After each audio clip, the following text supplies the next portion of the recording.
Bonjour à tous et à toutes. Je m'appelle Emma et je suis Content Lead chez PayFit. Je suis ravie de vous retrouver aujourd'hui pour ce dernier webinaire de l'année. On va passer un bon moment ensemble. Aujourd'hui, on n'a pas parlé que des actualités juridiques.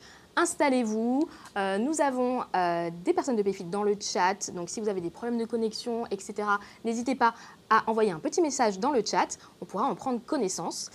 Vous le savez, la fin d'année, elle est remplie. Il y a beaucoup de choses. On va parler de calcul des effectifs, de taxes annuelles, on a des mises à jour de taux et on a aussi des actualités juridiques à ne pas manquer. Ce qu'on a fait cette année, on s'est dit, OK, on va réunir toutes les expertises qui ont du sens pour vous chez PayFit pour pouvoir vous proposer un événement vraiment global qui recouvre un peu toutes les thématiques de cette fin d'année. C'est pour cette raison, aujourd'hui, on va avoir non pas deux intervenantes, donc là on a deux intervenantes, Mathilde et Jessica avec nous. Bonjour. Bonjour.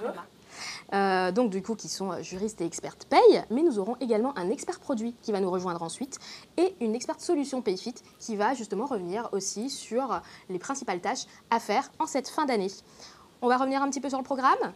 Actualité juridique, comme je viens de vous le dire. Nouveauté PayFit, pas à pas des tâches à effectuer. On a des tâches recommandées, on a des tâches qui sont requises. On va vous parler de tout ça un peu plus tard dans ce webinaire. Juste avant, je vais vous faire un petit topo, des petites précisions un peu techniques. On n'aura pas de moment live de réponse aux questions à la fin de ce webinaire, mais par contre, nous avons donc les experts PayFit qui sont présents dans le chat, qui pourront répondre à vos questions à l'écrit. Nous avons également Mathilde et Jessica, et ensuite donc Nassim, notre expert produit, qui rejoindra le chat une fois leur partie terminée. Donc vraiment, n'hésitez pas, posez toutes vos questions dans l'onglet questions. Et n'oubliez pas également d'upvoter, vous avez un petit signe juste à côté, celles qui vous semblent les plus intéressantes, afin que nous puissions les traiter en priorité. On va également, beaucoup de choses à dire, on va également vous envoyer le lien de la présentation dans le chat. Comme ça, si vous avez des petits problèmes de connexion, etc., vous avez le lien. Ce lien vous sera également envoyé en fin de webinaire avec le replay. Donc là, je pense que vous serez parés pour la fin d'année. Donc j'ai fini ma petite présentation technique. On va revenir au sujet qui nous concerne le plus aujourd'hui. Donc les actualités juridiques pour commencer. On va vous donner un petit sommaire, comme ça vous avez un petit peu en tête tous les sujets qu'on va aborder, donc n'hésitez pas déjà à anticiper si vous avez quelques questions sur ces sujets. PPV, frais de transport, indemnisation des interruptions médicales de grossesse, principaux chantiers sociaux en 2024, donc on va prendre un petit peu d'avance sur l'année prochaine, et les échéances paye et RH à ne pas manquer cette année. Et on va commencer par la loi sur le partage de la valeur. Elle a été définitivement adoptée le 22 novembre de cette année, publié au journal officiel le 30 novembre, donc c'est tout récent. Est-ce que Jessica, tu peux nous présenter les nouveautés concernant cette prime? Oui Emma, donc la loi sur le partage de la valeur a décidé de mettre des nouveautés concernant la prime de partage de la valeur, car c'est un outil très utilisé par les entreprises de moins de 50 salariés comme outil de partage de la valeur. Donc, via la loi partage de la valeur, le gouvernement a reconduit pour 3 ans, donc jusqu'au 31 décembre 2026, le régime renforcé d'exonération sociale, de CSG-CRDS et d'impôt sur le revenu. Donc, comme je viens de le dire, ce régime, qui est prolongé pendant 3 ans, ne va concerner que les entreprises de moins de 50 salariés et uniquement les PPV qui vont être versés aux salariés qui ont perçu moins de 3 fois le SMIC annuel au cours des 12 mois précédant le versement de la prime. Donc, dans le tableau qui apparaît à l'écran, on a récapitulé les différents régimes sociaux et fiscaux qui vont être applicables aux PPV versés aux salariés, qu'on soit une entreprise de moins de 50 salariés ou une entreprise de plus de 50 salariés, en fonction de si donc, on a gagné moins de 3 fois le SMIC ou plus de 3 fois le SMIC annuel. À savoir que la loi de partage de la valeur ne fait pas de changement pour les entreprises de plus de 50 salariés et donc que le régime renforcé d'exonération sociale et fiscale va bien prendre fin pour ces entreprises au 31 décembre 2023. Très bien. Le tableau est un peu petit, mais voilà, il sera dans la présentation. La deuxième nouveauté concernant cette prime de partage de la valeur, ça va être la possibilité d'en verser 2 par an. Actuellement, un employeur peut verser une prime de partage de la valeur à ses salariés, qu'il peut fractionner en 4 fois, donc une fois par trimestre. Ce qu'il faut savoir, c'est que si on verse 2 primes de partage de la valeur, le plafond d'exonération sociale et fiscale qui est fixé à 3 000 € ou à 6 000 € selon les cas, va devenir commun à ces 2 primes qui vont être versées. Donc, en fait, cette possibilité est entrée en vigueur dès la publication au JO de la loi. Donc, s'il y a des salariés, s'il y a des entreprises qui souhaitent verser une deuxième prime de partage de la valeur dès 2023, c'est possible de le faire courant de ce mois de décembre. Bien entendu, si tout a été mis en place pour ça, c'est-à-dire le versement, le calcul, etc., avant la fin du mois de décembre. Et pourquoi on a fait ça? Pourquoi il y a cette nouveauté? C'est parce que ça donne une certaine souplesse aux entreprises qui peuvent décider de verser une prime de partage de la valeur en début d'année, par exemple, et si leur situation économique le permet, pourront verser une deuxième prime au mois de septembre. Et la troisième nouveauté, ça concerne la possibilité de placer toute ou partie de sa prime de partage de la valeur sur un plan d'épargne entreprise. Donc actuellement, les PPV qui sont versés à des salariés qui ne peuvent pas bénéficier de l'exonération fiscale, il n'y a pas d'autre moyen pour défiscaliser. Donc cette nouveauté, ça va permettre de dire, si vous placez vos primes ou une partie de votre prime sur des plans d'épargne entreprise, vous pourrez bénéficier de l'exonération d'impôt, toujours dans la limite des 3 000 ou 6 000 euros. Les plans concernés sont les plans d'épargne entreprise ou inter-entreprise, les plans de retraite collective, d'épargne retraite collective ou les plans d'épargne retraite obligatoire. Parfait pour cette partie. Ce qu'il faut savoir, c'est que pour le salarié, le délai pour choisir de mettre sa prime sur un plan d'épargne entreprise va être fixé par décret. Et bien sûr, les sommes versées seront indisponibles pendant un certain temps, donc le temps prévu par les différents plans, sauf cas de déblocage anticipé, donc prévu par ces plans. Côté employeur, l'employeur va donc devoir informer le salarié des sommes attribuées au titre de chaque PPV, du délai qu'il a pour choisir de les affecter au plan d'épargne entreprise, et il y a laissé la possibilité aux employeurs d'abonder sur les sommes de la PPV, bien évidemment si cela est prévu déjà dans le cadre du plan et dans les limites prévues par le Code du travail concernant l'abondement. Parfait. On a terminé sur la prime de partage de la valeur. On va maintenant parler de la prise en charge des frais de transport par l'employeur. Donc toujours avec toi, Jessica. Oui, alors en 2022, si vous vous souvenez, le gouvernement avait mis en place une série de mesures dérogatoires concernant la prise en charge des frais de transport, et cela dans le but de lutter contre l'inflation. La loi de finances 2024 a décidé de prolonger ces mesures dérogatoires pour 1 an, donc jusqu'au 31 décembre 2024. Donc là, je vais vous rappeler les 3 mesures qui sont concernées et qui vont être prolongées pour 1 an. La première mesure, c'est le maintien du plafond d'exonération de la prime transport et du forfait mobilité durable à 700 € par an et par salarié, dont 400 € max pour les frais de carburant. Il y a aussi la possibilité de cumuler ces deux dispositifs. Et dans ce cas, il faut savoir que la limite de 700 €, donc 400 € de frais de carburant, est commune pour le cumul de ces deux dispositifs. La deuxième possibilité qui est prolongée pour 2024, c'est celle de cumuler la prime transport et le remboursement obligatoire de l'abonnement au transport public. Il faut savoir aussi que les conditions d'accessibilité, d'éligibilité à la prime transport ont été assouplies. Donc certains salariés qui n'y avaient pas droit vont pouvoir en bénéficier. Et la dernière mesure qui a été prolongée pour 1 an, c'est la possibilité de bénéficier de l'exonération sociale et fiscale qui est accordée actuellement sur les 50% obligatoires de prise en charge des abonnements au transport public donc par l'employeur. Donc ça va être étendu à une prise en charge qui peut aller jusqu'à 75% du prix du titre de transport. Parfait. Merci beaucoup pour ces précisions. On va revenir à toi juste après. Mais maintenant, je vais me tourner vers toi, Mathilde. On va parler d'un autre sujet, l'indemnisation des interruptions médicales de grossesse. Est-ce que tu pourrais nous présenter brièvement la principale mesure de la loi de financement de la sécurité sociale, donc qui est celle-ci, même si bien sûr cette dernière est toujours susceptible d'évoluer? Alors oui, avec plaisir, Emma. Comme chaque fin d'année, le projet de loi de financement de la sécurité sociale vient modifier et faire évoluer en fait des dispositions qui ont des impacts en paye pour l'année 2024. Là, cette fois-ci, une grande partie du projet de loi prévoit en fait de revoir les dispositions pour les arrêts maladie. Et je te propose de revenir sur la principale règle qui concerne en fait les salariés qui subissent une interruption médicale de grossesse. En fait, ce projet de loi prévoit en fait de supprimer le délai de carence, donc qui est aujourd'hui fixé à 3 jours, pour l'indemnisation en fait par la CPAM de ces salariés.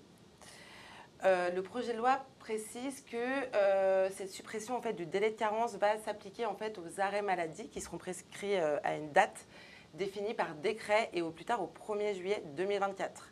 Donc, vigilance, cette évolution est bien soumise en fait à la publication d'un décret d'application.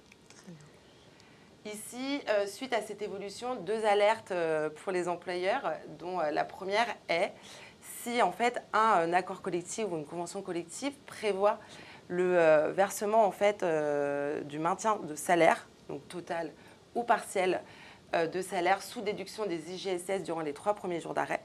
Là, du fait, en fait, avec cette évolution, le montant de ce maintien de salaire sera déduit en fait des IGSS qui seront versés en fait à ces salariés qui auront subi une interruption médicale de grossesse. Emma, cette évolution liée au projet de loi de financement fait écho aussi à une loi qui a été publiée en juillet dernier qui prévoyait également la suppression du délai de carence en fait, pour les salariés qui subissaient une interruption spontanée de grossesse qu'on appelle également fausse couche. Donc voilà, cette suppression était également soumise en fait, à la publication d'un décret d'application au plus tard au 1er janvier 2024. Donc il n'y a pas eu de décret d'application, donc cette règle est applicable au 1er janvier 2024. Très bien. Hop. Nous avons ceci également. Également, en deuxième alerte pour les employeurs, les dispositions en fait, du projet de loi de financement de la sécurité sociale ne vient pas modifier le délai légal de 7 jours pour le versement de l'indemnisation complémentaire des employeurs qui est maintenu du coup. Très bien. Parfait, merci beaucoup. Il y a pas mal de chantiers sociaux en 2024. Est-ce que tu peux revenir sur les principaux qui vont peut-être nous concerner ?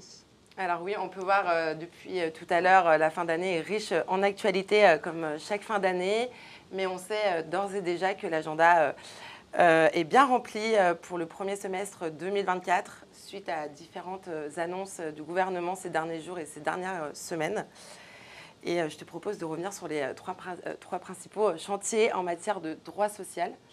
Alors en effet, premier chantier, Elisabeth Borne, la Première ministre a annoncé dernièrement que le Code du travail va évoluer concernant l'acquisition de congés payés pendant un arrêt maladie. Donc vous en avez sûrement entendu parler, on l'a déjà évoqué lors de précédents événements clients ou lors de nos newsletters juridiques. Mais la Cour de cassation a rendu en septembre dernier donc une décision en se mettant en conformité avec le droit européen.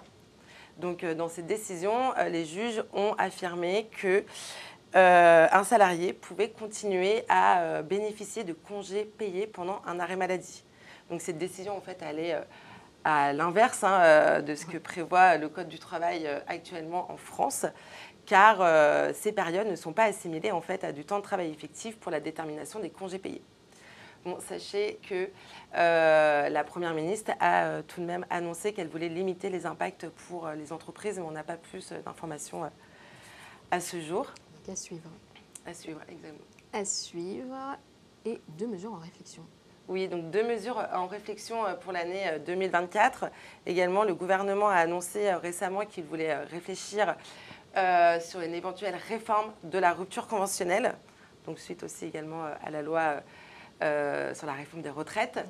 Et également, le gouvernement a annoncé un projet de loi qui s'intitulerait Loi Pacte 2, dont la principale disposition qu'on a aujourd'hui en tête, c'est la réduction en fait, du délai de prescription qui est offert aujourd'hui aux salariés pour contester son licenciement.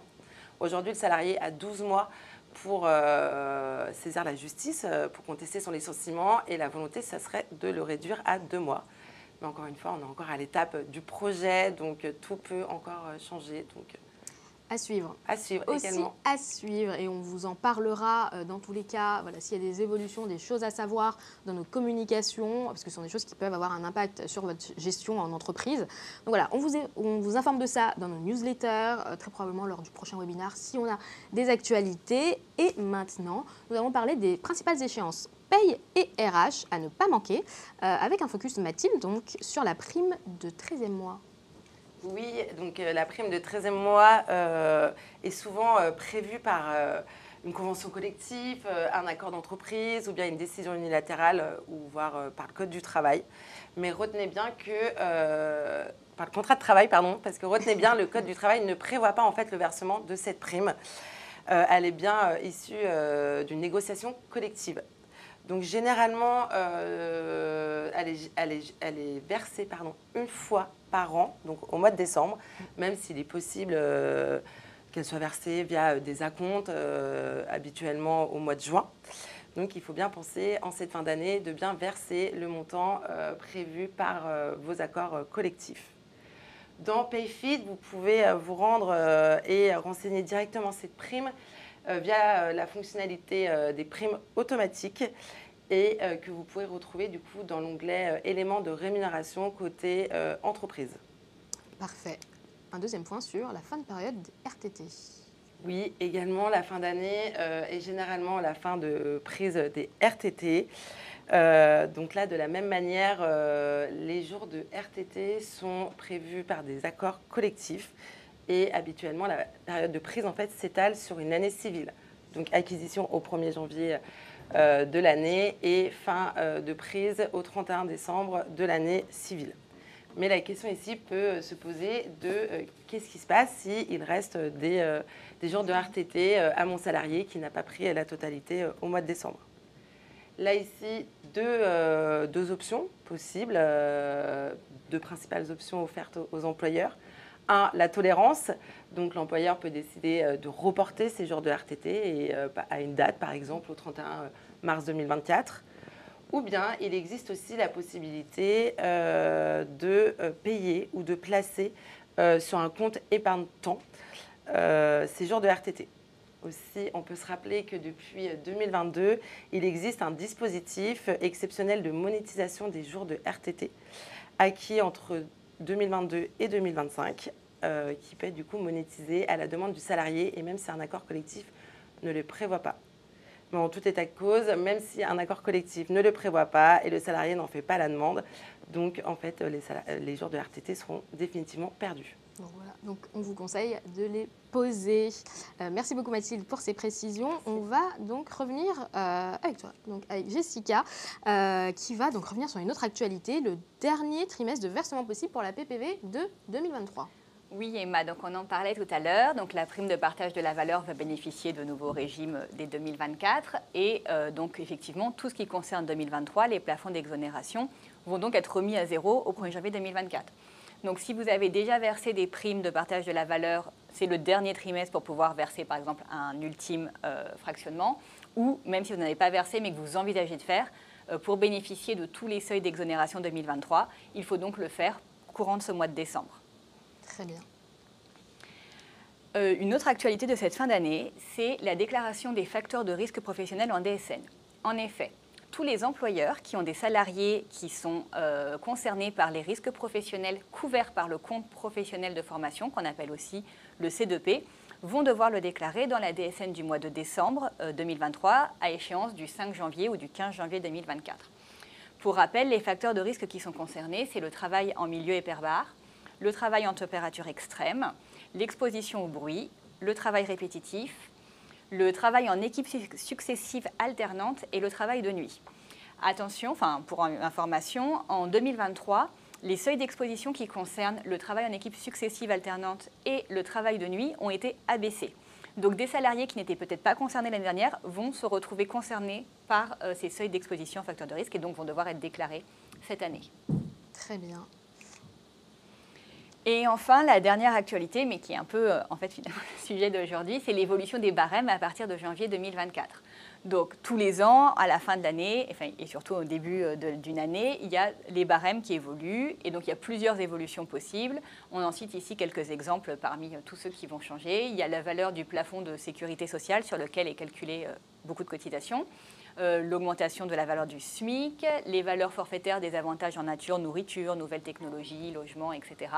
Et ce qui peut aussi évoluer, à titre d'exemple, c'est la valeur des titres restaurants, donc du seuil d'exonération qu'on peut appliquer sur ces titres restaurants.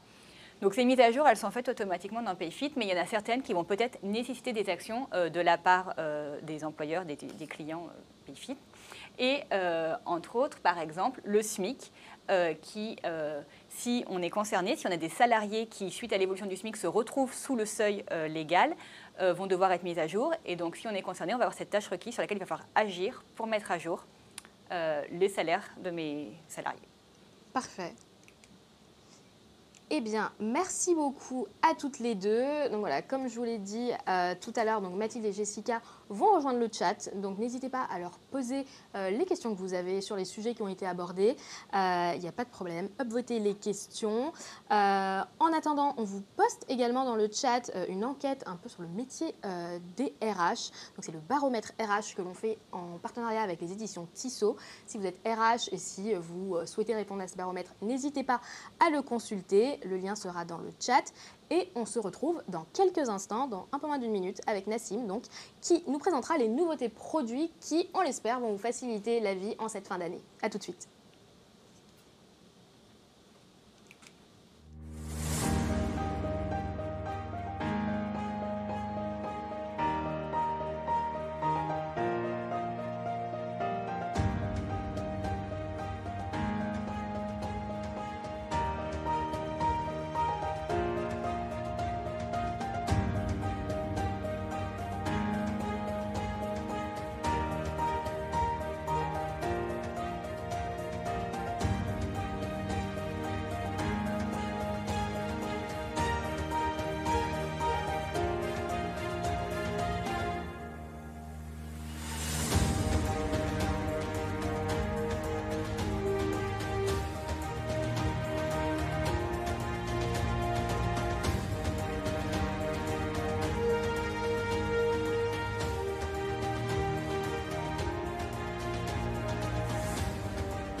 Et nous sommes de retour pour les nouveautés PayFit. On est de retour avec Nassim qui vient de nous rejoindre. Bonjour Nassim. Hello Emma. Nassim, est-ce que tu peux te présenter, parce que tu es un nouvel intervenant, donc voilà, tu n'es jamais venu sur ce plateau, et nous expliquer aussi un peu ce dont tu vas nous parler aujourd'hui. Yes, avec plaisir. Alors moi je m'appelle Nassim, je fais partie de l'équipe produit chez PayFit. Donc comme son nom l'indique, notre objectif c'est que le produit réponde le plus possible aux besoins des clients. Et donc dans ce sens, on a itéré ces dernières semaines pour justement que le produit permette le plus possible aux admins, à nos clients, d'avoir une transition annuelle la plus simple et la plus fluide possible. Donc on a particulièrement travaillé sur 3 sujets ces derniers mois. Donc le premier, c'est une refonte complète du module des taxes annuelles. En deuxième temps, la mise à jour des contrats de prévoyance mutuelle en janvier. Et enfin, une checklist pour justement s'y retrouver dans toutes ces différentes démarches à faire en transition d'année, savoir où les faire, où trouver de l'information, etc. Parfait. On va avoir un format un petit peu particulier pour cette partie. On va avoir un format vidéo donc pour vous montrer exactement comment ça va se passer sur PayFit. Donc voilà, cette vidéo vous sera envoyée ensuite, donc ne vous inquiétez pas et vous pouvez aussi aller checker directement sur PayFit pour voir comment tout fonctionne. Est-ce que tu peux nous en dire plus donc, sur les taxes annuelles Oui, alors les taxes annuelles, c'est quelque chose d'assez compliqué. Ouais. En soi, c'est toutes les différentes taxes et contributions que l'entreprise peut avoir à payer, à déclarer pendant l'année, donc en fonction de son effectif. Il peut y en avoir vraiment plusieurs. Il y a la taxe d'apprentissage par exemple, ou encore la contribution AGFIP ou la taxe sur les salaires. Et c'est quelque chose qui est assez compliqué parce que déjà, il y en a plusieurs et elles sont toutes très différentes entre elles. Parler de la taxe sur les salaires, ça n'a rien à voir que de parler de la taxe d'apprentissage. C'est des temporalités déjà qui sont différentes. Il y en a qui sont mensualisées, d'autres qui sont annuelles avec des temporalités différentes, à redevoir en avril ou en janvier ou en février même. Donc c'est assez dur à suivre. Et en plus, chacune ont des démarches administratives complètement différentes. Pour certaines, le paiement va être directement en DSN, donc mensualisé en DSN, donc c'est à peu près automatique et géré directement via PayFit. Mais pour d'autres, c'est au client d'aller, par exemple pour la taxe sur les salaires, directement sur le site des impôts pour déclarer et payer la taxe sur les salaires jusqu'au 15 janvier. Donc voilà, donc on a plein de taxes différentes, des temporalités différentes, des démarches différentes, donc ce qui fait que c'est quand même assez compliqué. Et malheureusement, le module jusqu'à présent dans PayFit n'aidait pas forcément à traduire de manière simple cette complexité. Parfait. Et ben, du coup, pour vous montrer à quoi ça ressemblait avant, on va avoir une petite vidéo que tu peux nous commenter. Exactement. Donc, comment c'était avant Ouais. dans PayFit? Donc, en fait, c'était comme ça. Donc, on avait un peu deux tableaux. Un premier tableau intitulé Démarches réalisées par vos soins, où on allait exposer toutes les différentes taxes pour lesquelles il y avait, comme je disais, une action, une démarche à faire par le client pour être en règle pour ces taxes-là. Donc, voilà, on a parlé de la taxe sur les salaires, par exemple. Et un deuxième tableau en dessous avec les démarches réalisées par PayFit, où là, c'était plus les taxes à suivre, où on allait montrer plus les taxes où tout est un peu déjà automatisé via PayFit, le paiement passe en DSN comme pour la taxe d'apprentissage, où là, voilà, on indiquait les montants à titre indicatif pour le suivi, mais tout était un peu géré par PayFit. Donc on avait ces deux tableaux, ça permettait bien de dissocier qu'est-ce qui est déjà fait par PayFit et qu'est-ce qui est réalisé par les clients. Sauf que ça avait quand même ses limites et ce n'était pas forcément facile à suivre parce que déjà, comme vous voyez là, ce n'est pas forcément personnalisé. Ici, on allait afficher une ligne sur la taxe sur les salaires alors qu'en fait, il y a un montant de 0 €. Donc en fait, on affiche une taxe alors que la personne n'est pas concernée. Ouais. Donc du coup, ça fait pas mal de bruit et voilà, on a des lignes qu'on ne devrait pas afficher pour les clients. Et en plus de ça, on a un peu voulu tout afficher en même temps sur la même page. Donc, ce qui fait qu'en fait, on a des temporalités complètement différentes. Et sur le mois de décembre, on allait avoir à la fois une information des choses à faire sur le mois en cours, comme ici pour la taxe d'apprentissage, et aussi parler de choses qui vont arriver en février, par exemple, pour la formation professionnelle continue. Ce qui fait que moi, si je suis en décembre sur cette page-là, c'est assez compliqué de me dire, en fait, là, sur le mois en cours, qu'est-ce que je dois faire? Qu'est-ce que je dois faire? Et surtout qu'en plus, ça a été plusieurs aussi à nous remonter que d'un point de vue esthétique, forcément, c'est un tableur, beaucoup de lignes, des colonnes. C'est pas non plus hyper plaisant et hyper moderne d'un point de vue aussi visuel. Parfait. Donc on s'est dit, on va change. changer tout ça. Et bien, on a changé tout ça. Hop, petit clic et encore un petit clic. Et tu vas du coup nous présenter le module, à quoi il ressemble maintenant. Bah oui, alors, bonne nouvelle, on a tout changé. Et maintenant, du coup, on a vraiment simplifié l'information et comment tout se passe. Et en fait, vous avez dès le début, du coup, vous avez un peu deux encarts. Et le premier, c'est les tâches à effectuer en 2023 pour avoir une vision hyper claire et synthétique de, en fait, sur le mois en cours, qu'est-ce que je dois faire.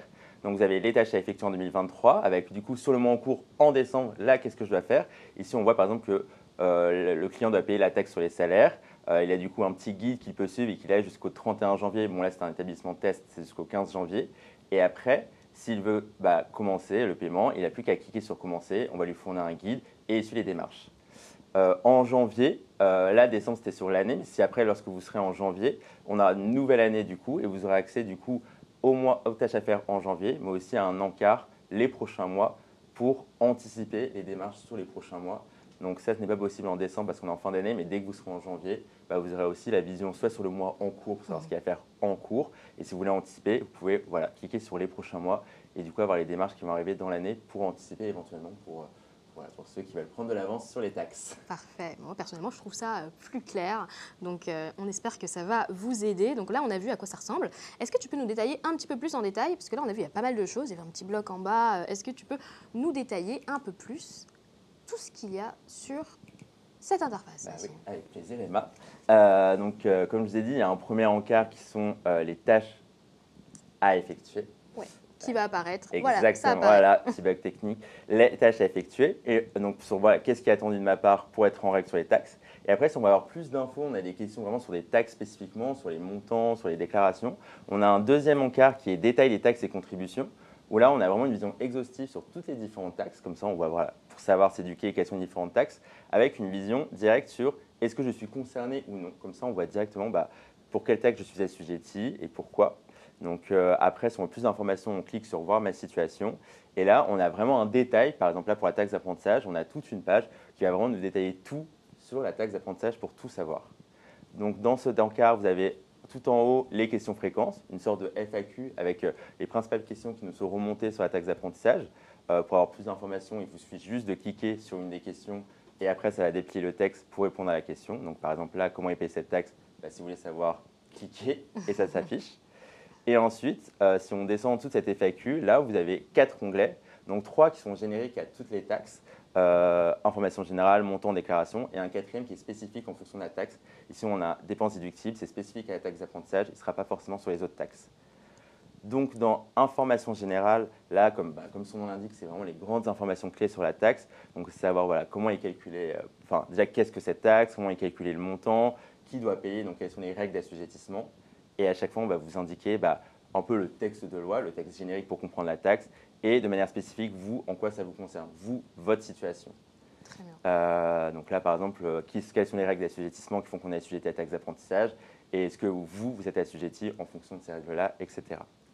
Donc ensuite, pour avoir plus d'informations, si on veut commencer à regarder un peu plus le détail, il y a l'onglet montant, où là, c'est vraiment pour comprendre justement les sommes, les montants, combien je dois et pourquoi je dois ce montant-là. Donc on a, par exemple, là, vraiment sur le court, le détail de calcul. Donc l'assiette fois le taux qui égale le montant, on est en comprenant pourquoi l'assiette égale à tant, pourquoi le taux égale à tant, et du coup, le montant final. Et là, on a l'information sur le mois en cours, pour savoir sur ce mois-ci combien je vais devoir. Mais si on veut faire du suivi et avoir une vision un peu plus historisée, on peut cliquer sur le bouton à droite et là, on a une vision vraiment sur l'année, donc sur tous les mois qui ont été écoulés, avec une vision par mois et une version sommer la somme sur l'année. Comme ça, si on nous pose des questions, on a l'information ici. Ensuite, il y a l'onglet déclaration. Donc là, c'est pour voir si vraiment on est à jour, avoir un peu le visu et être rassuré sur est-ce que tout a été bien déclaré et payé. Donc, par exemple, pour la taxe d'apprentissage qui passe en DSN, on va pouvoir voir si pour chaque mois, la déclaration a bien été faite, si je suis bien à jour, si le montant est déjà payé. Donc là, on voit que par exemple que notre cher client, il est à jour. Heureusement pour lui, il est bien. Et il a juste le mois de décembre qui n'est pas encore déclaré, mais sinon sur tous les autres mois, on est bon, que ce soit sur la part principale ou le solde en avril pour la taxe d'apprentissage. Comme ça, on voit que tous les signaux sont verts. Ou au contraire, si on voit qu'il y a une déclaration qui n'a pas été faite, c'est ici que ça se passe. Parfait. Et comme je disais, il y a un quatrième onglet, dépenses déductibles. On ne va pas rentrer dans les détails parce que là, c'est vraiment très spécifique à la taxe d'apprentissage. Mais voilà, il y a quand même des spécificités en fonction des taxes. Ça se retrouve, il peut y avoir un quatrième onglet sur des choses plus spécifiques qui concernent la taxe en particulier. Très bien. Donc voilà, donc 4 onglets, un onglet déclaration, un onglet montant pour comprendre les détails de calcul et information générale pour bien comprendre la taxe, les tenants et aboutissants et en quoi ça nous concerne. Parfait. Hop, on est passé sur cette partie. Donc, on a fait un petit tour du propriétaire de la nouvelle interface des taxes annuelles. Donc, vraiment, pas de panique. Là, on a vraiment entreaperçu l'interface. On voulait vous montrer les nouveautés. On aura une partie juste après, donc avec Audrey, qui va nous montrer le pas à pas de la tâche en elle-même. Donc, ne vous inquiétez pas. Et maintenant, on va parler d'un autre sujet. Donc, c'est la prévoyance et la mutuelle, où on a une nouveauté. Oui, exactement. La prévoyance mutuelle, alors ça, c'est vraiment le sujet de janvier parce que la grande majorité des contrats de prévoyance mutuelle, ils se mettent à jour en janvier. Et donc pour ça, souvent, on reçoit ce qu'on appelle une fiche de paramétrage sur notre entreprise. Donc c'est vraiment ce que les organismes complémentaires nous mettent à disposition pour justement comprendre les tenants, les modalités d'un contrat de prévoyance mutuelle et le paramétrer dans la paye. Sauf que je ne sais pas si tu as déjà vu une fiche de paramétrage, je ne te souhaite pas, mais c'est hyper compliqué, c'est hyper métier, il y a plein d'indicateurs très différents, c'est censé nous aider à paramétrer ça en paye, mais c'est quand même un fichier assez peu digeste. Ouais. Donc nous, PayFit, on a vraiment vocation à aider le plus possible les clients en automatisant ces mises à jour, du coup en screenant, en lisant directement la fiche de paramétrage et en l'implémentant dans PayFit. Sauf que jusqu'à présent, on laissait c'était assez peu compréhensible par les clients parce qu'en fait, on avait proposé une tâche en janvier disant on a mis à jour vos contrats de prévoyance mutuelle en fonction des fiches qu'on a reçues. Sauf qu'on allait juste dire va dans le module prévoyance mutuelle et regarde si tes contrats sont bons par rapport aux fiches que tu as reçues. Sauf qu'en fait, vu qu'on n'indiquait pas clairement qu'est-ce qui a été modifié, tout l'historique des changements, des modifications, que ce n'était pas hyper clair pour le client de voir qu'est-ce qui a été changé, qu'est-ce qui a été modifié, pour lui, c'était assez compliqué de faire le contrôle, de vérifier ce qui a changé, de voir si pour lui tout est correct par rapport à ses fiches de paramétrage, etc. Donc, on s'est dit qu'on allait changer. Et on a changé, et on va voir ça tout de suite. Exactement, merci. Donc aujourd'hui, normalement en janvier, donc sur le mois de janvier, c'est le mois de mise à jour des contrats de prévoyance mutuelle, vous allez avoir une nouvelle tâche, du coup une tâche requise qui va s'afficher, et il vous suffit juste de cliquer dessus. Et là, vous avez de manière hyper explicite et directe, en fait, quelles sont les mises à jour qui ont été faites sur vos différents contrats de prévoyance mutuelle. Donc là, on peut voir qu'il y a vraiment 3 lignes. En fait, il y a un contrat qui a été modifié, le contrat AXA Entreprise, AXA 001 pour les non-cadres, donc un contrat qui existait déjà et qui a été modifié. Il y a un contrat supprimé, donc qui a été archivé, qui n'est plus conforme en janvier. Et il y a un nouveau contrat, donc le contrat Allianz pour les cadres. Donc là, on a aussi la progression. On voit qu'il y a 2 contrats, 2 mises à jour qui n'ont pas encore été vérifiées, dont une qui ont été vérifiées. Donc comme ça, on a aussi la progression pour voir d'autres vérifications qu'il faut faire. Et pour vérifier, il suffit juste de cliquer sur « Vérifier ». Et là, par exemple, pour le contrat modifié, vous allez avoir plusieurs étapes. Donc, dans un premier temps, on va vous rappeler c'est quoi les informations, les grandes informations sur ce contrat, pour vous rappeler de quel contrat on parle, quelles sont les modalités, etc. Si c'est un peu technique, il y a des outils d'aide pour cliquer sur le point d'interrogation pour comprendre. Et à tout moment, si on n'est pas d'accord avec les informations, on peut corriger, demander à corriger. Et là, par exemple, pour les taux de cotisation, il y a un encart bleu très explicite qui dit que ça a été modifié. Ouais. Donc là, visuellement, on sait qu'est-ce qui a contrôlé, qu'est-ce qui a été modifié sur ce contrat-là. Et après, quand on va dans le détail, on a un tableau où on va vraiment indiquer quelle était la valeur d'origine, quelle est la valeur finale qui a été modifiée. Comme ça, c'est très clair de savoir qu'est-ce qui a été modifié, du coup, qu'est-ce que je dois contrôler pour vérifier mon contrat. Donc si on est d'accord, tout est bon, on clique sur suivant. Et si jamais on n'est pas d'accord parce qu'on contrôle et qu'on se rend compte, il peut y avoir eu des erreurs ou j'en sais rien, normalement non. Mais si jamais ça arrive, le client reste autonome et peut toujours cliquer sur corriger. Sinon, après, il passe à l'étape d'après, il voit l'affiliation des salariés. S'il est d'accord, il clique sur valider cette modification. Et en cliquant sur valider, ça paramètre cette nouvelle mise à jour et on est bon pour cette suggestion. Après, il peut faire pareil pour les autres propositions. Donc, par exemple, on va vérifier la suppression d'un contrat. Ce contrat-là, on voit le détail et après, il tient qu'à nous de se dire est-ce que ce contrat est bien supprimé, tu confirmes, oui, non, histoire de quand même laisser la main au client d'être autonome et d'être proactif si besoin sur ces contrats, ces mises à jour. Donc, si oui, s'il est d'accord, il valide. Pareil sur les nouveaux contrats. On va lui indiquer les modalités de ce nouveau contrat, quel est ce nouveau contrat. Et s'il est d'accord, pareil, il clique sur suivant. Il vérifie les différentes modalités, les taux de cotisation, on lui donne des informations. À tout moment, il peut corriger l'affiliation et s'il est d'accord, il clique sur valider. On ajoute le contrat. Voilà, on s'ajoute le contrat. Là, on a vérifié toutes les mises à jour, on était d'accord avec, ça les a implémentées et du coup, on est tout bon après pour la mise à jour des contrats en janvier. Parfait. Et on a tout au vert. Tout au vert, oui. Tout si c'est pas beau, tout se vert. Parfait.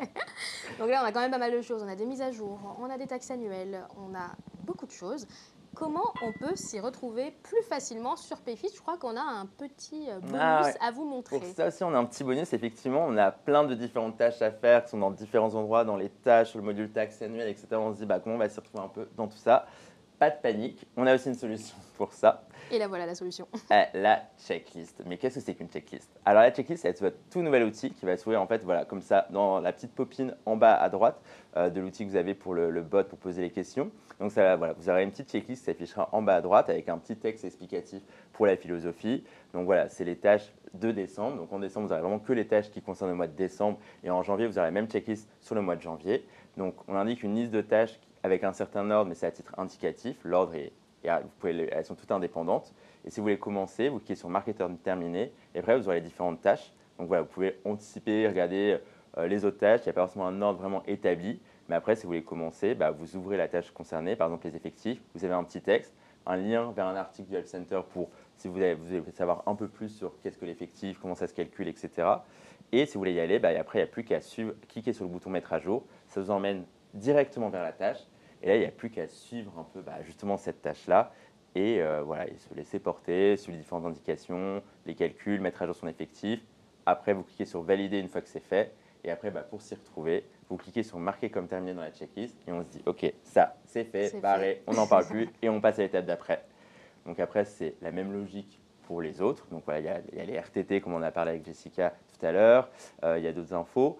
Et après, il y a aussi, si jamais vraiment vous voulez anticiper, avoir plus d'informations, vous éduquer un peu à ce qui va arriver en janvier, rien ne vous y oblige. Mais si vous le voulez, vous avez cet encart où en cliquant, vous avez directement à l'article concerné, où dedans, vous avez ce tableau où il y a beaucoup d'informations. Vous n'êtes pas obligé de tout savoir loin de là, mais si jamais vous voulez anticiper, voilà, savoir ce qui va arriver en janvier, justement les contrats de prévoyance mutuelle, l'auto-ATMP, etc.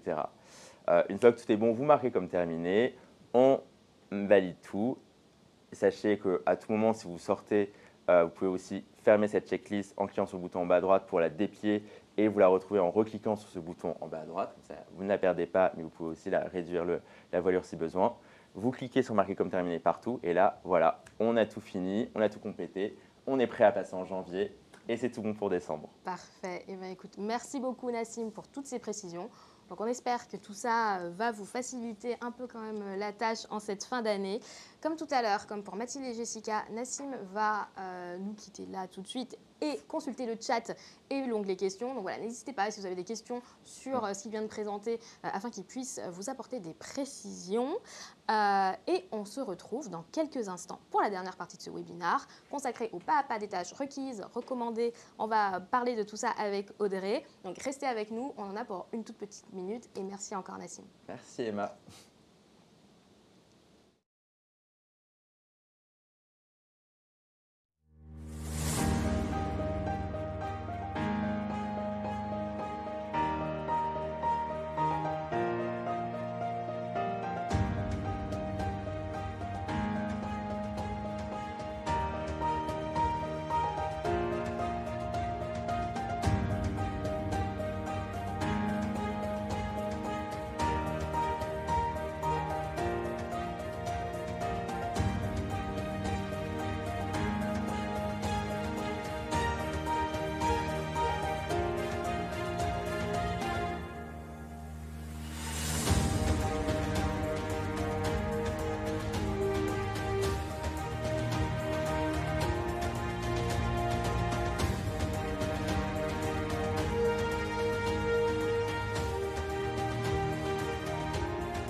On est de retour sur le plateau avec Audrey. Bonjour Audrey.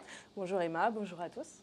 Audrey, est-ce que tu peux te présenter rapidement et nous dire également ce que tu vas nous présenter aujourd'hui? Bien sûr, je suis donc Audrey, experte paye et solutions chez Payfit. Je suis sur le centre d'aide. Je vous aide à solutionner toute votre problématique. Et aujourd'hui, nous allons voir ensemble les tâches requises et recommandées que vous allez voir sur l'application pour vous aider à clôturer décembre 2023 et aller sereinement sur janvier 2024. Parfait, donc on a pas mal de points à voir. Est-ce que déjà tu peux revenir sur les deux types de tâches qu'on a cette année sur Payfit? Oui, bien sûr. Alors vous rencontrerez des tâches requises. Ce sont des tâches qui seront bloquantes pour vous. Vous ne pourrez pas clôturer votre paye sans les résoudre. C'est des informations qu'on aura le besoin de déclarer en DSN. Puis, on aura des tâches recommandées. Ce ne seront pas des tâches bloquantes pour vous car elles ne concernent pas forcément l'ensemble des clients comme les réattributions des RTT. Parfait. On va voir sur Payfit comment ça fonctionne? Oui, bien sûr. Donc, on va se rendre sur Payfit et pour retrouver les tâches, vous devrez vous rendre dans « Vérifier et clôturer votre paye », puis « Vos tâches du mois ». Vous pourrez voir sur mon compte test qu'il y a les tâches requises et recommandées, requises en rouge et recommandées en grise. On a donc ici l'exemple de mettre à jour les effectifs et en gris, déclarer les honoraires. Parfait. Maintenant, on va entrer un peu dans le vif du sujet, donc avec une des tâches quand même les plus importantes, donc c'est le calcul des effectifs. Tout à fait. Le calcul des effectifs et la mise à jour de vos effectifs pour vos entreprises est une tâche incontournable pour vous. Elle est essentielle à la déclaration en DSN pour que ce soit comparé avec les effectifs que l'URSSAF compte pour vos seuils d'effectifs. En effet, il faut revoir à la hausse ou à la baisse si vous avez déclenché des seuils d'effectifs. Il y en a 4. 11 salariés, 20 salariés, 50 ou 250 salariés et tous ces seuils d'effectifs vous amènent à des obligations sociales ou légales. Parfait. On voit un peu comment ça fonctionne sur Payfit? On voit sur Payfit. Allez. Donc du coup, sur Payfit, je me retrouve de nouveau dans les tâches du mois et je vais aller traiter la tâche. Vous cliquez sur Traiter. et vous allez avoir connaissance du sujet. N'hésitez pas à bien prendre connaissance du sujet et à vous informer sur tout ce qui est les seuils d'effectifs, les calculs et comment ça se passe, quels sont les impacts. Dans tous les cas, dans le chat, vous avez ma collègue Laura qui vous enverra des pages de notre centre d'aide à ces sujets, donc le calcul des effectifs, etc. N'hésitez surtout pas à prendre ce que Laura vous donne. Donc, dès lors que vous aurez pris connaissance du sujet, vous cliquez sur l'onglet numéro 2. Et là, on vous demandera si vous êtes une entreprise avec un seul établissement ou plusieurs établissements. En effet, j'aimerais vous faire prendre conscience que l'année dernière, on a eu plusieurs soucis concernant les entreprises qui confondaient les établissements et les entreprises. Donc, une entreprise, c'est un numéro de sirène et les établissements, un numéro de sirette. Donc là, vous prenez la coche qui vous va bien. Donc, par exemple, on va vous prendre un seul établissement et on va partir sur le calcul des effectifs. Donc, pour rappel, calculer les effectifs, ça sera surtout prendre conscience de tous les CDI et les CDD qui sont venus dans votre entreprise durant l'année et d'en calculer un effectif moyen annuel. Il y a par contre des exceptions. On n'insérera pas dans les effectifs tout ce qui est stagiaire, apprenti, les CDD pour remplacement ou encore les dirigeants. Donc, dès lors que vous avez connaissance de tout ça, vous cliquez sur Suivant et vous allez prendre connaissance du calcul effectué automatiquement par Payfit.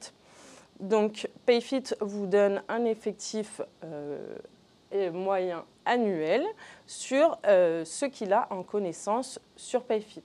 Attention, si vous n'avez pas été durant toute l'année sur Payfit, vous n'aurez pas l'intégralité des informations qui seront rentrées dans l'application. Dès lors, vous pourrez donc ajouter des salariés non gérés sur Payfit et rentrer les données automatiquement.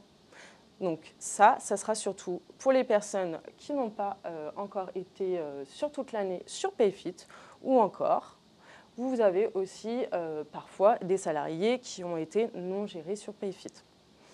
C'est à vous de voir. Et donc, vous rentrez manuellement les données et Payfit rajoutera automatiquement les effectifs moyens en globalité sur l'année.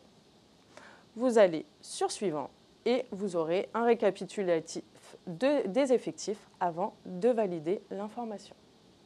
Donc moi, je vais revenir un peu en arrière et aller par contre sur un exemple d'une entreprise qui a plusieurs établissements. Donc de la même manière, je vais sur Suivant et là, vous pourrez rentrer les données pour toute votre entreprise. Donc si vous avez des établissements qui sont sur Payfit ou non, il vous faudra rentrer l'intégralité de vos établissements pour un effectif global sur toute l'entreprise. Vous devrez rentrer les données sur vos comptes Payfit, la même chose sur l'intégralité de vos comptes. Vous validez les données avec le récapitulatif et votre tâche sera traitée. Vous pourrez retrouver ces informations concernant votre effectif en allant dans Mon établissement, Profil de l'établissement, Effectifs, et vous aurez un aperçu des effectifs que vous avez rentrés et les seuils si vous les avez franchis à la hausse ou à la baisse. Voilà Emma. Parfait, et c'était très clair. Donc voilà, n'hésitez pas à consulter l'article du centre d'aide qui est poussé sur le chat. Donc là, comme tu l'as dit, Payfit calcule automatiquement les franchissements de seuil. Tout à fait, c'est calculé automatiquement. Je vous rappelle qu'il y a un point de vigilance, surtout pour les personnes qui n'ont pas eu la totalité de leur expérience sur Payfit sur toute l'année 2023. Parfait. Merci beaucoup pour cette partie. On va passer au deuxième point très important, les taxes annuelles. Oui, alors du coup, les taxes annuelles, on va en parler comme Nassim vous l'a dit, et ça fait référence au calcul des effectifs. Les taxes annuelles sont des taxes qui, selon les effectifs que vous avez atteints, sont des contributions obligatoires. Donc toutes les entreprises sont concernées, mais pas par l'intégralité des taxes. On va voir sur Payfit comment ça fonctionne. On va voir sur Payfit. Parfait. Donc, pour aller voir les taxes annuelles, vous devrez vous rendre dans Organismes et déclarations et descendre jusqu'aux taxes annuelles. Donc là, comme Nassim vous a montré, on a un aperçu plus sympa de toutes les taxes annuelles et vous pourrez retrouver facilement quelle tâche votre entreprise est concernée et pour laquelle vous n'êtes pas concerné. Donc là, dans mon compte test, je vais prendre l'exemple de la contribution à la formation professionnelle continue et je vais aller voir ma situation. Donc, on a les informations nécessaires concernant cette tâche. Donc, pour rappel, la formation continue est une contribution obligatoire à toutes les entreprises selon l'activité et les effectifs. Elle permet de financer les formations de vos salariés ainsi que des demandeurs d'emploi. Donc, comme Nassim vous l'a montré, on a les montants qui sont récapitulés de ce qui a été déclaré en DSN tout au long de l'année. Mais nous, la particularité qu'on va avoir ensemble, c'est toutes les personnes qui n'ont pas passé l'intégralité de son année sur Payfit. Donc là, on va revenir sur le diaporama. Et donc, on aura besoin, pour ces taxes annuelles, de la reprise d'historique des périodes antérieures à Payfit. Donc, pour retrouver toutes ces informations, il vous faudra obtenir ces informations auprès de votre précédent prestataire de paye ou à l'aide de vos livres de paye. Bien sûr, si vous avez des soucis de lecture concernant vos livres de paye, on est tout à fait disponible pour répondre à vos questions. Bien sûr, n'hésitez pas à contacter le service client. Exactement. Donc, vous n'aurez pas de tâches requises, mais on aura quand même... Ah non, alors oui, ça, je reviens oui. Par contre, voilà. Donc, je reviens sur les taxes annuelles des personnes qui ont été là tout au long de l'année 2023. Par contre, pour vous, ce sera transparent. Vous aurez tout à fait la possibilité de vérifier les éléments comme Nassim vous l'a montré tout à l'heure, en allant vérifier si toutes les taxes ont été déclarées et payées en DSN et ainsi suivre un peu l'évolution de vos charges. Parfait pour cette partie. Voilà, et donc là je reviens sur les clients qui n'ont pas été là durant toute l'année et qui auront du coup des tâches à commencer. Donc, comme Nassim vous l'a montré, on a pu faciliter un peu les tâches et vous montrer pas à pas comment faire. Et donc, vous aurez ce premier tableau, donc les tâches pour lesquelles vous êtes concerné dans votre entreprise et il vous suffira d'aller sur l'action « Commencer ». Ici, vous devrez avoir l'apparition de la reprise historique. Je vous invite à cliquer dessus et là, vous aurez soit des informations qui seront pré-remplies car il est possible que vous êtes, durant votre onboarding, que vous avez, je reprends, que vous ayez donné vos DSN correspondantes pour les périodes antérieures à Payfit et qu'on ait pu reprendre les données nécessaires aux reprises historiques. Par contre, ce n'est pas pour la totalité des clients qu'on a pu obtenir les infos. Donc, on vous demandera sur certaines taxes de remplir manuellement les reprises d'historique. Pour ça, deux possibilités. Soit vous reprenez les éléments en cumulé sur la période si vous vous sentez très à l'aise, soit vous les saisissez mois par mois. Parfait pour ça. Très clair, donc n'hésitez pas vraiment à consulter le centre d'aide, même à taper dans la barre de recherche taxe annuelle pour voir un peu plus comment ça fonctionne si vous n'avez pas le lien sous la main. On va parler d'un autre sujet. Oui, je voudrais juste préciser que pour l'intégralité des taxes annuelles seront à remplir, faites bien attention à remplir toutes les taxes annuelles. Voilà. Oui. Il n'y en a pas qu'une, il faut vraiment passer sur toutes les taxes. N'hésitez pas à aller fouiller un peu, remplir et vérifier un peu les données qui sont déclarées. Vaut mieux plusieurs yeux que suivre tout le temps l'ordinateur. Clairement, totalement aligné avec toi. On va parler maintenant du taux AT-MP. Tout à fait. Donc là, le taux AT-MP, un sujet un peu de début d'année. Donc pour rappel, le taux AT-MP, c'est le taux accident du travail, maladie professionnelle qui est obligatoire pour vous et c'est un taux qui est versé, dirigé, on va dire, par la CARSAT. Donc la CARSAT, c'est la Caisse de retraite et de santé au travail et ce taux vous est donné par rapport à l'activité de l'entreprise, votre taille d'établissement et ainsi sur les sinistres que vous avez déclarés. Donc sur PayFit, comment retrouver ce taux? Je vais vous montrer par la suite, mais ce qu'il faut savoir et ce qu'il faut retenir, c'est que si vous avez été présent avant novembre 2023, donc de cette année, cette action est transparente pour vous. En effet, je pense que vous allez très certainement recevoir un courrier de l'URSSAF si vous ne l'avez pas déjà reçu. Il n'y a pas de panique concernant ce courrier. Pour toutes les personnes présentes sur PayFit avant novembre 2023, il y a un automatisme qui est fait par rapport à la DSN. En effet, il y a un automatisme de compte-rendu qui nous est envoyé par l'URSSAF et vous n'aurez pas la nécessité de remplir la tâche vous-même. Par contre, si vous n'avez pas été là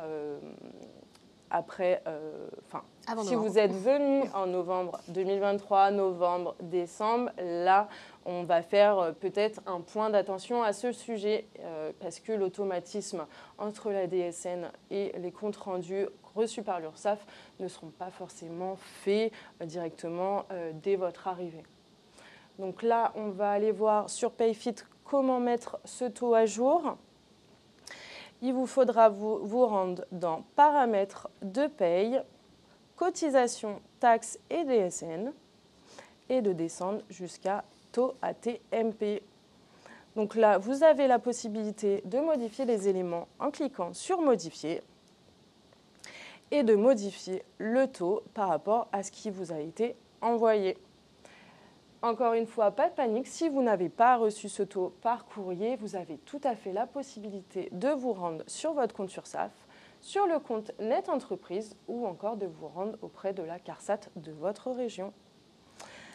Également, si vous avez plusieurs taux AT dans votre entreprise, vous pouvez tout à fait renseigner les éléments en cochant cette case en dessous de votre taux et de sélectionner le nombre de taux que vous avez.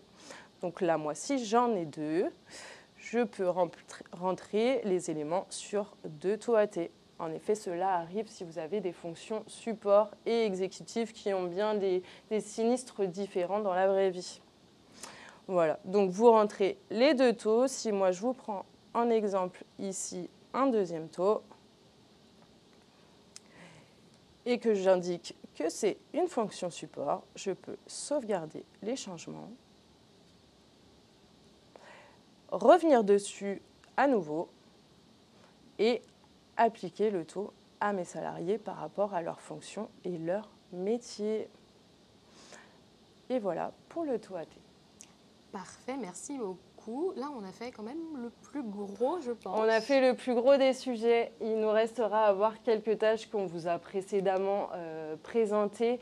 En effet, je voulais vous rappeler quelques points de vigilance qui arrivera plutôt en janvier pour le coup pour ces tâches. Et ça sera du coup la prévoyance et la mutuelle que vous avez vu avec Nassim, avec une facilité qui est super par l'équipe produit. Mais par contre, on vous demandera quand même de vérifier la prévoyance et la mutuelle. Ce sont des choses très importantes qui ont un impact sur vos bulletins de salaire et surtout qui, en cas d'erreur, demandent des corrections très conséquentes. Voilà. Il y aura également la mise à jour du SMIC et des SMC, donc les minimums conventionnels à ne pas oublier. Ne passez pas sur ces étapes car ça pourrait se retourner contre vous. Et également la mise à jour des compteurs de RTT si vous êtes concerné dans votre entreprise ou encore les déclarations des honoraires. Voilà pour moi. On a vu un peu tous les sujets, donc voilà, n'hésitez pas à poser vos questions dans le chat. On arrive à la fin de ce webinaire. Tout à fait. On vous a posté un petit sondage normalement pour avoir votre avis sur ce webinaire. Est-ce que vous l'avez trouvé intéressant? Est-ce qu'il vous accompagne dans cette fin d'année? N'hésitez pas, nous on va conclure le webinaire, mais n'hésitez pas à rester encore un petit peu dans le chat si vous avez des questions. Ce n'est pas vraiment terminé. Si vous attendez quelques réponses, n'hésitez pas à consulter notre centre d'aide en cette fin d'année, à contacter le service client si vous avez des questions. Merci beaucoup Audrey. Merci à toi, Emma. Pour cette présentation. Et je remercie également Mathilde, Jessica et Nassim pour leur participation. Nous, on va vous souhaiter une très bonne journée et nous restons à votre disposition en cas de besoin. Merci beaucoup à tous pour votre présence. Très bonne journée.